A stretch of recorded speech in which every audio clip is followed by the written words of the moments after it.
Hollow your books. स्वागत है आप सभी का योर बुक्स चैनल में, जहां पर आप देख सकते हैं complete book summaries.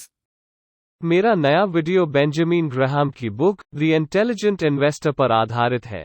Benjamin Graham के द्वारा लिखी गई इस किताब को शेयर मार्केट की बाइबल के रूप में भी जाना जाता है। ये दुनिया की शेयर मार्केट पर लिखी गई सबसे बेहतरीन किताबों में से एक है।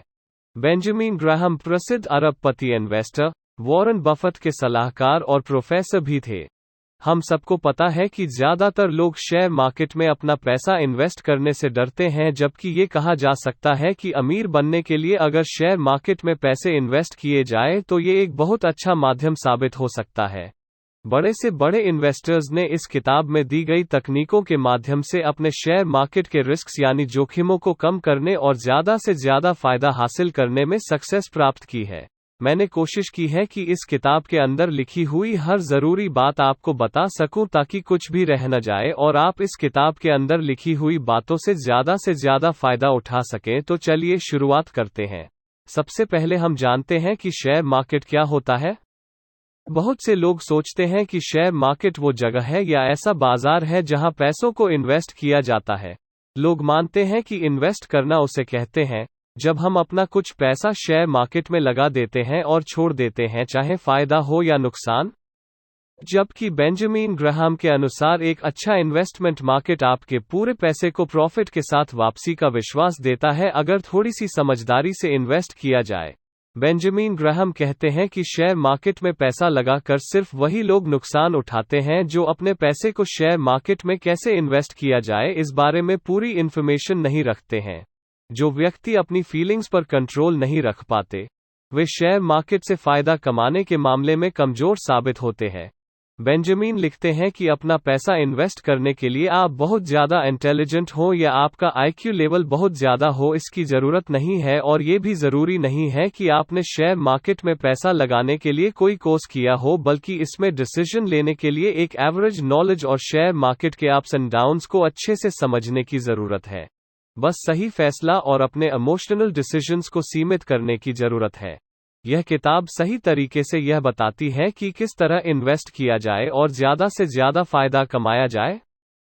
जब आज हम एक फोन भी मार्केट से लेने जाते हैं तो अपने सभी दोस्तों से पूछते हैं, देखते हैं कि कौन सा फोन मार्केट में सबसे अच्छा चल रहा है, आपके बजट में सबसे अच्छा फोन कौन सा आएगा, वगैरह वगैरह। तो बेंजामिन कहते हैं कि एक छोटा सा फोन खरीदने में जब आप इतनी इन्फॉर्मेशन प्राप्त करते हैं तो ठीक ऐसी ही जानकारी आपको तब भी लेनी चाहिए जब आप अपने पैसे को इन्वेस्ट करने जा रहे हैं। एक इम्पॉर्टेंट बात यह भी है कि आजकल सलाह देने वाले लोग आसपास ही घूमते रहते हैं। अगर आप किसी को ये बताएंगे कि आप शेयर मार्केट में पैसे लगाने के बारे में सोच रहे हैं तो सामने वाला व्यक्ति उस वक्त ऐसे बिहेव करेगा जैसे वो मार्केट का बहुत बड़ा विद्वान हो। यहाँ गलती उसकी नहीं है जो ज्ञान दे रहा है, क्योंकि उसका तो काम ही यही है, बल्कि अगर आप उसकी बातें सुनकर अपने पैसे को इन्वेस्ट कर रहे हैं तो सबसे ज्यादा गलत आप हैं। बेंजामिन लिखते हैं कि अगर कोई व्यक्ति ऐसा करता है तो अपना सबसे बड़ा दुश्मन वो खुद ही है। इसलिए कंपनी का एनालिसिस सिर्फ सुनी सुनाई बातों से मत कीजिए। पूरी जानकारी खुद से हासिल करने की कोशिश करनी चाहिए, तभी कोई डिसीजन लेना चाहिए। बेंजामिन ग्राहम कहते हैं कि जैसे ही आप इन्वेस्ट करने के लिए अपना अकाउंट खुलवाएंगे, आपके पास बहुत सारे फोन आने लगते हैं और लोग आपको जल्दी से जल्दी पैसा कमाने के बहुत ही लुभावने ऑफर देते हैं। किसी की भी एडवाइस पर बिना सोचे समझे काम न करें, अपना खुद का दिमाग लगाएं। ग्राहम के अनुसार जिन लोगों को बहुत कोशिशों के बाद भी शेयर मार्केट समझ में नहीं आता, वो शेयर मार्केट से दूर रहे ताकि आपका मेहनत से कमाया हुआ पैसा सेफ रहे। दूसरा है सेफ्टी ऑफ प्रिंसिपल्स, यानी आपका इन्वेस्टमेंट सेफ होना चाहिए। ऐसा नहीं होना चाहिए कि आपके खरीदे गए स्टॉक में आपका फायदा तो न हो, बल्कि लगाया हुआ पैसा भी चला जाए। हमेशा ऐसी कंपनी में पैसा लगाएं जो अपने कस्टमर्स को कुछ न कुछ सेफ प्रॉफिट तो जरूर देती हो। अभी कुछ समय पहले का ही एग्जाम्पल लें तो पीएनबी घोटाले से समझ सकते हैं, जो करीब 14,000 करोड़ का घोटाला है जो मेहुल चोकसी की कंपनी गीतांजलि जेम्स के द्वारा किया गया। जब तक घोटाला बाहर नहीं आया था तब तक गीतांजलि का शेयर प्राइस मार्केट में 62 रुपये था, लेकिन अब भाव घटकर 1 रुपये आ गया है और इस कारण पहले जो कंपनी 720 करोड़ की हुआ करती थी अब उसकी मार्केट वैल्यू मात्र 36 करोड़ रह गई है। हम यहाँ पर ये नहीं कह रहे हैं कि आपको पहले से ही पता होगा कि घोटाला होने वाला है, बल्कि ये कहने की कोशिश कर रहे हैं कि सभी जरूरी इन्फॉर्मेशन आप पहले से ही अपने पास रखें। अपने लगाए गए पैसे की सेफ्टी का हमेशा ध्यान रखें। ग्राहम लिखते हैं कि यदि आप सामान्य शेयर खरीद रहे हो तो उन्हें इस तरह चुनें जैसे आप किराने का सामान खरीद रहे हैं, जहां आपको मोल भाव करने और सामान लेने और न लेने की पूरी फ्रीडम होती है। इस तरह नहीं जैसे परफ्यूम खरीद रहे हो जिसके लिए आप सोचते हैं कि महंगे से महंगा परफ्यूम ही सबसे अच्छा होगा। बेंजामिन ग्राहम कहते हैं कि किसी भी व्यक्ति को हमेशा सेफ्टी के मार्जिन के साथ ही इन्वेस्ट करना चाहिए। आइए इसे एक एग्जाम्पल से समझें। इमेजिन कीजिए कि आप एक कंस्ट्रक्शन बिजनेस में हैं। आपने पुल बनाने का ठेका लिया जो 8 टन तक का वजन सहन कर सकता है। अब एक कंस्ट्रक्टर के रूप में आप पुल को 2 टन ज्यादा होल्डिंग कैपेसिटी के साथ बनाने पर विचार कर सकते हैं ताकि किसी घटना के दौरान पुल गिर न जाए। कुल मिलाकर आप पुल को कुल 10 टन होल्डिंग कैपेसिटी के साथ बना देंगे। यहाँ आपका 2 टन ज्यादा पुल बनाना सेफ्टी का मार्जिन है। तीसरी चीज है एडिक्वेट रिटर्न यानी पर्याप्त लाभ। आपको हमेशा ध्यान रखना चाहिए कि शेयर मार्केट कोई जादू नहीं है जहां पैसा लगाते ही आप करोड़पति हो जाएंगे या पैसा 10 गुना हो जाएगा। अगर ऐसा होता तो गरीबी होती ही नहीं। किसी भी स्टॉक से ज्यादा 10 से 12% प्रॉफिट ही आप प्राप्त कर सकते हैं। बहुत से लोग सोचते हैं पैसा डबल हो जाएगा, जो कि बिल्कुल गलत है। अगर ऐसा कोई कहता है तो आप इस बात पर बिल्कुल ध्यान न दें। सबसे अच्छा एग्जाम्पल तो हम चिटफंड कंपनियों के बारे में ले सकते हैं जो लोगों को पैसा डबल करने का झांसा देती है और लोग अपने पैसे को इन्वेस्ट कर देते हैं। कुछ समय बाद वो कंपनी पैसा लेकर भाग जाती है। आप खुद ही सोचिए, क्या कभी कोई भी तरीका ऐसा है जिससे पैसा डबल हो सकता है? आपको अपना जवाब खुद ही मिल जाएगा। इसलिए बेंजामिन ग्राहम की सलाह को मानें और पर्याप्त रिटर्न्स पर ही ध्यान दें। लालच न करें। जहां दूसरे एरियाज में एक्साइटमेंट सक्सेस के लिए जरूरी है, वही शेयर मार्केट के लिए ओवर एक्साइटमेंट फेलियर का कारण बनती है। ये 3 पॉइंट्स हैं जिससे आप इन्वेस्टमेंट और सट्टे में अंतर समझ सकते हैं। मेरे हिसाब से जो व्यक्ति बेंजामिन ग्राहम के द्वारा समझाए गए इन 3 पॉइंट्स को ध्यान में रखकर अपने पैसे इन्वेस्ट करता है तो उसे इन्वेस्टर कहेंगे, और जो नहीं करता उसे सट्टेबाज। ये कहा गया है कि जो लोग इन्वेस्टर होते हैं वो अपने खुद के लिए पैसा कमाते हैं, लेकिन जो लोग सट्टे में ज्यादा ध्यान देते हैं वो अपने ब्रोकर के लिए पैसा कमाते हैं। बेंजामिन लिखते हैं कि कभी कभी हम जिसे इन्वेस्टमेंट समझ रहे होते हैं वो असलियत में सट्टा होता है, जिसके बारे में हमें तब समझ आता है जब हम बहुत सारा पैसा बर्बाद कर चुके होते हैं। लेकिन एक मजे की बात यह भी है कि अगर आप फिर भी सट्टा खेलना चाहते हैं तो बेंजामिन कहते हैं कि आपके पास कुल इन्वेस्टमेंट करने के लिए जितना भी पैसा है उसके सिर्फ 10% पैसे से ही सट्टा खेलें। फिर चाहे कोई भी चीज या स्टॉक आपको कितना भी अपनी तरफ अट्रैक्ट करे उसमें और पैसे न लगाएं। इन्वेस्टर और सट्टेबाज के लिए बेंजामिन ग्राहम ये अंतर बताते हैं, जो कि इस किताब की सबसे इंपॉर्टेंट चीज है। इन्वेस्टर अपने पैसे के बारे में सही एनालिसिस के माध्यम से इन्वेस्ट करता है। एक सही इन्वेस्टर अपने स्टॉक को कम से कम 3 वर्षों या उससे ज्यादा समय के लिए अपने पास रखते ही हैं। सही इन्वेस्टर में रिस्क लेने की क्षमता कम और सीमित होती है। इन्वेस्टर हमेशा खुद के पैसे का ही उपयोग करते हैं। एक अच्छे इन्वेस्टर का व्यवहार एक्टिव और केयरिंग होता है। सट्टेबाज हमेशा अपने भाग्य के अनुसार पैसे को इन्वेस्ट करते हैं और सोचते हैं कि किस्मत होगी तो पैसे वाले बन ही जाएंगे। सट्टेबाज जल्दी से जल्दी पैसा वापस पाना चाहता है और भागने की कोशिश करता है, जबकि सट्टेबाज बहुत ज्यादा रिस्क लेते हैं। जबकि सट्टेबाज लोगों को बेवकूफ बनाकर या बाजार से पैसा उठाकर इन्वेस्ट करते हैं। सट्टेबाज हमेशा लापरवाही से काम लेते हैं। ये सब आपको बेंजामिन ग्राहम ने इसलिए बताया है ताकि आप आसानी से सट्टेबाजों को पहचान सकें और एक अच्छे इन्वेस्टर बन सकें। बेंजामिन लिखते हैं कि इन्वेस्टर और सटोरिये के बीच सबसे बड़ा अंतर स्टॉक मार्केट के अप्स एंड डाउन्स के प्रति उनके नजरिए में होता है। सटोरिये का इंटरेस्ट बाजार के अप्स एंड डाउन्स का कयास लगाने और फायदा उठाने में होता है, जबकि इन्वेस्टर का इंटरेस्ट शेयर को उचित दाम पर खरीदने और संभालने में होता है। बेंजामिन के कुछ प्रिंसिपल्स ऐसे हैं जो आज भी उतने ही विश्वसनीय हैं जितने पहले थे। उन्होंने कुछ प्रिंसिपल बताए हैं, जैसे कि बेंजामिन कहते हैं कि ऐसा नहीं है कि आपने कोई स्टॉक इलेक्ट्रॉनिक तरीके से खरीद लिया तो आपका काम पूरा हो गया, बल्कि आप जिस भी कंपनी के शेयर खरीदते हैं तो आपकी हिस्सेदारी भी उस कंपनी के बिजनेस में हो जाती है। जिसकी वैल्यू उस कंपनी की मार्केट में सिचुएशन और उसके बिजनेस पर डिपेंड करती है, न कि शेयर मार्केट के भाव पर। कहने का मतलब है कि अगर आप किसी कंपनी के शेयर खरीदते हैं तो आप उस कंपनी के पार्टनर बन जाते हैं। अब चाहे कंपनी को फायदा हो या नुकसान, दोनों ही आपको भी उसी रूप से अफेक्ट करते हैं जितना कंपनी के मालिक को। साथ ही बेंजामिन कहते हैं कि अगर किसी कंपनी के शेयर की कीमत कम है तो ऐसा नहीं कह सकते कि वो कंपनी छोटी है, और अगर किसी कंपनी के शेयर प्राइस बहुत ज्यादा हैं तो ये नहीं कह सकते कि वो कंपनी बहुत बेहतर है। मतलब किसी कंपनी के काम को उसके शेयर की कीमतों से नहीं देखा जा सकता, क्योंकि शेयर मार्केट में भाव घटते बढ़ते रहते हैं और कुछ भी हो सकते हैं। इसलिए शेयर खरीदते समय कंपनी की वैल्यू देखनी चाहिए, न कि शेयर की।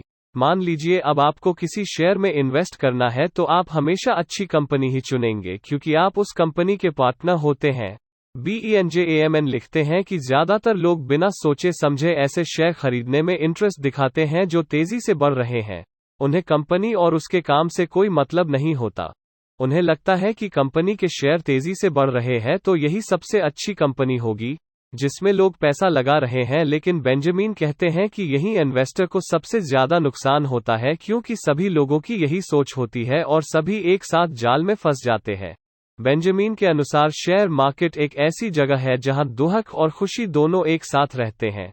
बुद्धिमान इन्वेस्टर वो है जो खुशी में शेयर बेचता है और दुख में खरीदता है।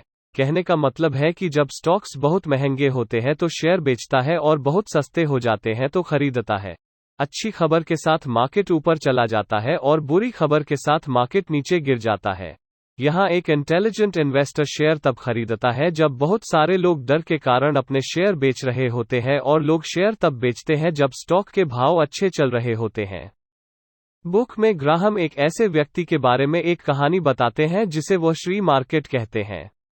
कहानी में श्री मार्केट आपके इन्वेस्टमेंट में बिजनेस पार्टनर है, जहां वो एक व्यक्ति के रूप में पूरे शेयर मार्केट का एनालिसिस करता है।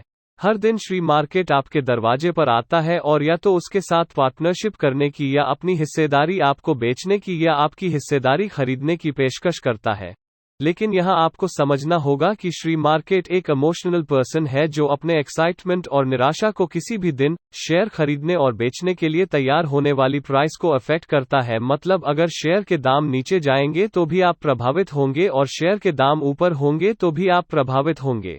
इस वजह से जब भी दाम बढ़ेंगे तो आपको लगेगा कि आप अपने शेयर खरीद लें और वो इससे लाभ कमा लेगा, और जब दाम कम होंगे तो आपको लगेगा कि आप शेयर बेच दें और आप अपनी हिस्सेदारी बहुत कम कीमत के लिए बेचने के लिए तैयार हो जाएंगे। लेकिन सोच समझकर ही ये डिसीजन लीजिए। किसी भी दिन आप श्री मार्केट को खरीद या बेच सकते हैं, लेकिन आपके पास पूरी तरह से उसे अवॉइड करने का ऑप्शन भी है, यानी आपको श्री मार्केट के साथ रोज बिजनेस करने की जरूरत नहीं है। मतलब जरूरी नहीं है कि आप अपने पैसे स्टॉक रोज लगाएं। यदि आप उसे अवॉइड करते हैं तो ऐसा नहीं है कि आपका नुकसान होगा, बल्कि अगले दिन वही श्री मार्केट वापस आपके पास आ जाता है। बस आपको ये समझना होगा कि एक इंटेलिजेंट इन्वेस्टर के रूप में आप केवल तब ही श्री मार्केट के साथ बिजनेस कर रहे हैं जब आपको प्रॉफिट दिखाई दे रहा हो। यहाँ ध्यान देने वाली इम्पोर्टेंट बात यह है कि श्री मार्केट यानी शेयर बाजार समय समय पर कुछ बड़े सौदों की पेशकश करता है।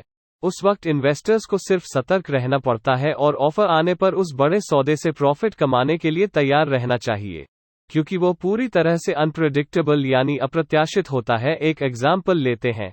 आप सबको वो खबर याद है जब ये सुना गया कि मैगी में लेड और बहुत से खतरनाक रासायनिक तत्व मिले हैं। तो उस वक्त मैगी बनाने वाली कंपनी नेस्ले ने मैगी के सभी पैकेट जो बाजार में थे वापस ले लिए, जिसके कारण कंपनी के शेयर को बहुत नुकसान हुआ और वो तेजी से नीचे आ गए। ये निराशा या दुख का समय कह सकते हैं जब कंपनी के शेयर नीचे आ गए।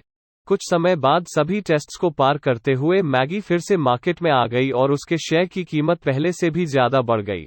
तो उस वक्त जब कंपनी घाटे में जा रही थी, लेकिन फिर भी जिन लोगों ने उस पर विश्वास दिखाते हुए अपने पैसे लगाए उन्हें बहुत फायदा हुआ। बस आपको ध्यान से देखने की जरूरत है।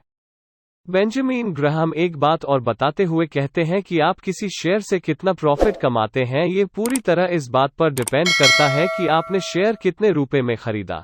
अगर आपने शेयर को ज्यादा कीमत पर खरीदा तो आपको फायदा कम ही होगा। सभी लोग सोचते हैं कि शेयर बेचते वक्त फायदा कमाया जा सकता है, लेकिन सही तो ये है कि अगर ज्यादा प्रॉफिट कमाना है तो आप शेयर खरीदते वक्त ध्यान दें। जब कीमत कम हो तब खरीदे ताकि बेचते वक्त फायदा भी ज्यादा हो। कहने का मतलब है कि ज्यादा खुशी के लिए दुहक के समय अपने पैसे को इन्वेस्ट करें। बेंजामिन बताते हैं कि शेयर मार्केट में बहुत सावधानियों के बाद भी इस बात की संभावना बनी रहती है कि कहीं कुछ गलत ना हो जाए। इसके लिए आप मार्जिन ऑफ सेफ्टी पर ध्यान दें। बेंजामिन कहते हैं कि कभी भी किसी स्टॉक को उसके रियल वैल्यू से ज्यादा पर नहीं खरीदें। चाहे आपको कोई भी स्टॉक कितना भी अपनी ओर खींचे, आपको ये ध्यान रखना चाहिए कि आप अपना वो पैसा बाजार में लगा रहे हैं जो आपने बहुत मेहनत से कमाया है। इसलिए आपको अपने इमोशनल स्ट्रेस को दूर रखना चाहिए और इन्वेस्ट करते समय हमेशा हार्ड रूप अपनाना चाहिए, ताकि कोई भी ब्रोकर या आप खुद अपने आप को बेवकूफ ना बना पाएं। इसका मतलब यह है कि आप बस एक फिक्स बजट डिसाइड करें जिसे आप हर महीने या तिमाही में इन्वेस्ट कर सकते हैं, और उसी को खर्च करें। ऐसा न हो कि आप स्टॉक मार्केट के लुभाने वाले चक्करों में पड़कर अपना नुकसान करवा बैठें। आप इन्वेस्ट कैसे करते हैं ये तो मायने रखता ही है, लेकिन आपका खुद का बिहेवियर सबसे ज्यादा मायने रखता है, तो उस पर पूरा ध्यान दें। तो दोस्तों, इसी के साथ हमारा ये वीडियो समाप्त होता है। मुझे उम्मीद है कि आपको बेंजामिन ग्राहम की बुक द इंटेलिजेंट इन्वेस्टर पर बना हुआ यह वीडियो पसंद आया होगा और आप इसमें बताई हुई बातों को अमल में लाकर एक अच्छे इन्वेस्टर बनने की कोशिश करेंगे और सक्सेसफुल होंगे। तो चलिए मिलते हैं अगले वीडियो में। आपका समय शुभ हो। और ऐसे ही इंटरेस्टिंग बुक समरीज और नॉलेज से भरे वीडियोस देखने के लिए हमारे चैनल योर बुक्स को सब्सक्राइब करें। मैं जल्द ही आपके लिए एक नया वीडियो लेकर आऊंगा। तो चलिए मिलते हैं अगली वीडियो में।